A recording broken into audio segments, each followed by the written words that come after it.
ಪ್ರತಿದಿನ lipstick, lip ಗ್ಲೋಸ್ನಂತಹ ಸೌಂದರ್ಯವರ್ಧಕ ಉತ್ಪನ್ನಗಳ ಬಳಕೆ ಮಾಡುವುದರಿಂದ ತುಟಿಯ ಬಣ್ಣ ಕಪ್ಪಾಗುವುದು, ಅತಿಯಾಗಿ ಒಣಗುವುದು, ಚರ್ಮ ಎದ್ದು ಬರುವುದು, ತುಟಿ ಸೀಳುವುದು ಹೀಗೆ ವಿವಿಧ ಸಮಸ್ಯೆಗಳನ್ನು ಎದುರಿಸಬೇಕಾಗುವುದು. ನೀವು ಈ ರೀತಿಯ ಸಮಸ್ಯೆಗಳನ್ನು ಎದುರಿಸುತ್ತಿದ್ದೀರಿ ಎಂದಾದರೆ ಸುಲಭವಾದ ಈ ಮನೆ ಪರಿಹಾರ ಅನುಸರಿಸಿ.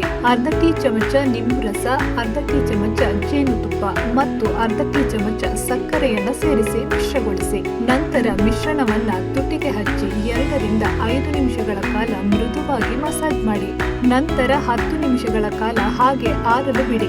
ಬಳಿಕ ಮೃದುವಾದ ನೀರಿನಲ್ಲಿ ತೊಳೆಯಿರಿ. ನಂತರ ಒಂದು ಐಸ್ ಕ್ಯೂಬ್ ನ ಸಹಾಯದಿಂದ 1 ಅಥವಾ 2 ನಿಮಿಷಗಳ ಕಾಲ ಮಸಾಜ್ ಮಾಡಿ ಹಾಗೆ ಆರಲು ಬಿಡಿ. ಹೀಗೆ ವಾರದಲ್ಲಿ 2 ಅಥವಾ 3 ಬಾರಿ ಮಾಡುವುದರಿಂದ ತುಟಿಯು ನೈಸರ್ಗಿಕವಾಗಿ ಮೃದು ಹಾಗೂ ಕೆಂಪಾದ ಬಣ್ಣದಿಂದ ಕೂಡಿರುತ್ತದೆ.